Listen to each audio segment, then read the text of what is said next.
Bonjour les amis, bienvenue pour cette nouvelle vidéo. J'espère que vous portez bien. Moi, je me porte super bien. Dans cette vidéo, nous allons parler des écoles privées. Donc, je sais que actuellement, beaucoup de personnes ont déjà des refus et beaucoup de personnes pensent déjà à l'option des écoles privées pour augmenter leurs chances d'avoir une admission et être en France pour la rentrée de septembre. Donc, dans cette vidéo, je vais vous donner les informations que vous devez savoir sur une école privée avant de poser votre candidature.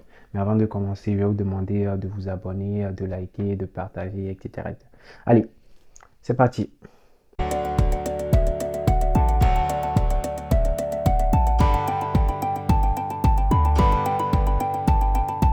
Alors, avant de vous donner les informations que vous devez savoir sur une école privée, avant de poser votre candidature, je vais d'abord répondre aux questions qui reviennent fréquemment. Donc, les questions qu'on me pose fréquemment sur Instagram, sur TikTok, sur YouTube, etc., etc.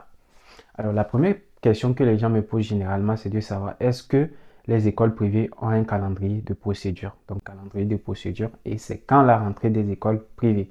Donc, ce que vous devez savoir, les écoles privées n'ont pas un calendrier en tant que tel. Donc, ils n'ont pas un calendrier comme la procédure, comme sens pour que vous sachiez quand est-ce que vous devez poser votre candidature, quand est-ce que vous allez peut-être passer un entretien si l'école exige un entretien et quand est-ce que vous allez avoir les réponses. Donc, vous pouvez poser votre candidature à tout moment. Juste qu'ils ont deux types de rentrées. Donc, pour une rentrée de septembre, à vous de voir, peut-être au plus grand tard, je dirais peut-être en juillet, vous devez poser votre candidature pour espérer avoir une admission et faire la procédure du visa et être en France en septembre, soit pour une rentrée de janvier ou février. Donc, ça veut dire qu'au plus grand tard, peut-être en novembre, décembre, vous devez avoir déjà votre admission et entamer la procédure du visa pour pouvoir venir en France. La deuxième question que je reçois souvent aussi, c'est est-ce que postuler dans une école privée peut réduire nos chances d'avoir le visa? Donc, ce que vous devez savoir, que ce soit pour une école publique ou une école privée, ça ne vous garantit en aucun cas le visa. Donc, poser votre candidature dans une école privée ne réduit pas vos chances. Donc, il faut juste respecter ce qu'on nous demande au niveau du visa. Si vous respectez bien ce qu'il faut, vous aurez votre visa parce que tout le monde n'aura pas la chance d'avoir une admission dans les écoles publiques parce que les capacités d'accueil sont limitées. Donc, comme partout, il y a eu toujours des écoles publiques et des écoles privées. Donc, tout le monde n'aura pas la chance d'être accepté dans le public. Et donc, des fois, d'autres s'orientent vers les écoles privées. La question aussi qu'on me pose généralement aussi est que si j'ai que des refus sur Campus, est-ce que je peux poser ma candidature au niveau des écoles privées? Oui, vous pouvez poser vos candidatures dans les écoles privées. Comme je l'ai dit aussi, les capacités d'accueil dans les écoles publiques sont limitées. En plus, tu peux avoir un avis favorable et avoir que des refus. Donc, comme je l'ai dit, il y a plusieurs critères que les écoles publiques tiennent en compte avant de donner leur admission. Donc, si vous n'avez pas d'admission, que vous avez suffisamment les moyens pour vous orienter vers les écoles privées, c'est possible. La quatrième question aussi qu'on me pose généralement aussi est que est-ce que l'admission est garantie dans les écoles privées? Ce que vous devez savoir est que oui, dans la plupart des écoles privées, l'admission est garantie. Parce que dans les écoles privées, que ce soit en France ou partout, c'est l'argent, hein. Si tu as l'argent, tu peux avoir facilement une admission dans une école privée. Mais juste aussi qu'ils ont des capacités. Bien sûr qu'ils ont envie d'accueillir beaucoup de monde, ils ont envie de gagner beaucoup d'argent, mais ils ne pourront pas accueillir tout le monde. Donc, sûrement, après, tu vas voir qu'ils vont peut-être arrêter les candidatures quand ils vont atteindre le nombre maximal d'étudiants qu'ils peuvent accueillir et tout ça. Maintenant que j'ai répondu à ces questions qu'on me pose généralement, je vais vous dire les informations que vous devez connaître sur une école privée avant de postuler. Maintenant, la première des choses que vous devez savoir avant de postuler dans une école privée, c'est de connaître les modalités d'inscription. Donc, quels documents est-ce que vous devez fournir pour votre candidature? Quelles sont les conditions d'admission? Ouais, les conditions d'admission, généralement, est-ce qu'ils demandent un bac plus 1, bac plus 2 pour postuler peut-être dans les formations que vous souhaitez faire, etc.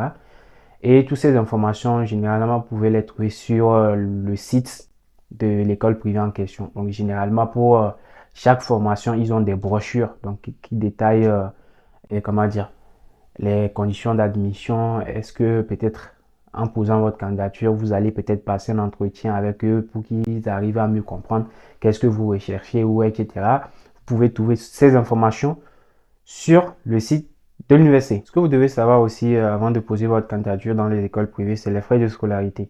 Donc ça sert à rien de poser votre candidature si vous ne connaissez pas les frais de scolarité.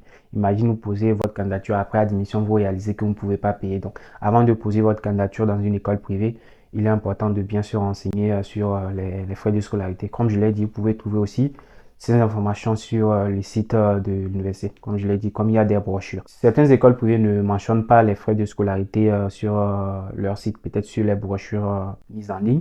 Donc, vous pouvez toutefois les contacter pour savoir les frais de scolarité dans votre formation en question. L'information aussi que vous devez connaître sur les écoles privées est le plus important de tous, c'est est-ce que l'école est reconnue par l'État? C'est le plus important. Est-ce que l'école est reconnue par l'État? Donc, pour savoir si l'école est reconnue par l'État, n'hésitez pas à envoyer des messages à ces écoles pour leur demander de vous fournir les documents qui prouvent qu'ils sont reconnus par l'État. Et pour cette question, ça sera l'objet d'une vidéo à venir où on va parler uniquement de comment vérifier si une école est reconnue par l'État. Par la même occasion, je vous donnerai aussi des écoles qui sont déjà reconnues que moi-même j'ai eu à vérifier. Donc, il est important de vérifier si l'école est reconnue par l'État parce que si l'école n'est pas reconnue par l'État, vous n'allez pas avoir le visa après admission parce que l'ambassade de France ou le consulat de France ne fait pas la promotion des écoles qui ne sont pas reconnues.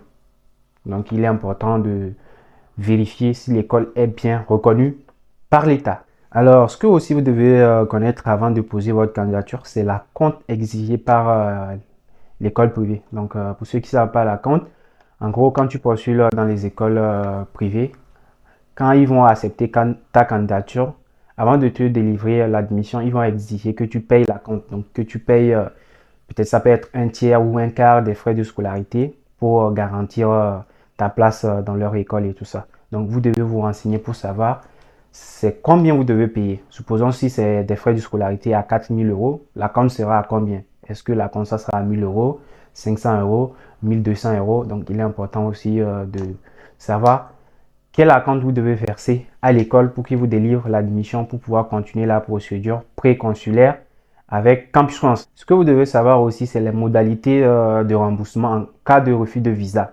Une école peut bien être reconnue par l'État, mais vous devez savoir aussi, ça aussi c'est très important, en cas de non-obtention de visa, est-ce que vous allez être remboursé? Est-ce que l'école va vous rembourser votre acompte?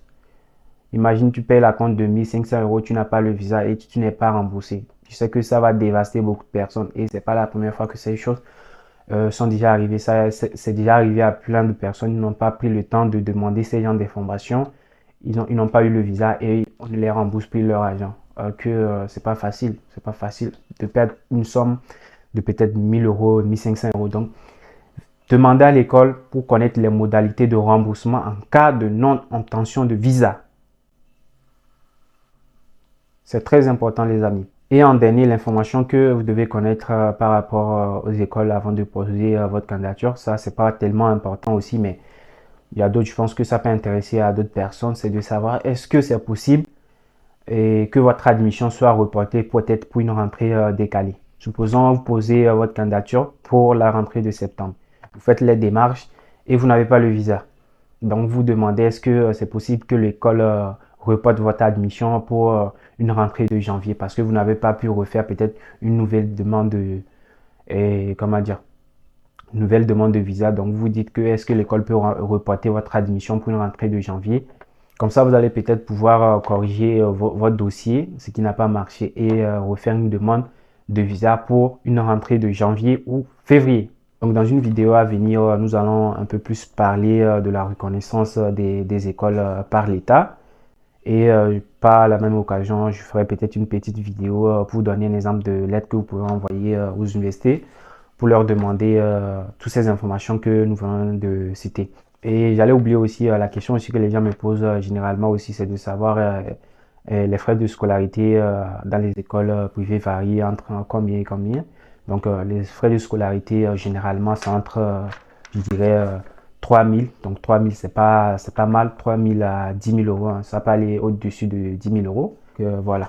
Donc c'est tout pour cette vidéo. N'hésitez pas à poser vos questions dans les commentaires et on se dit à la prochaine les amis.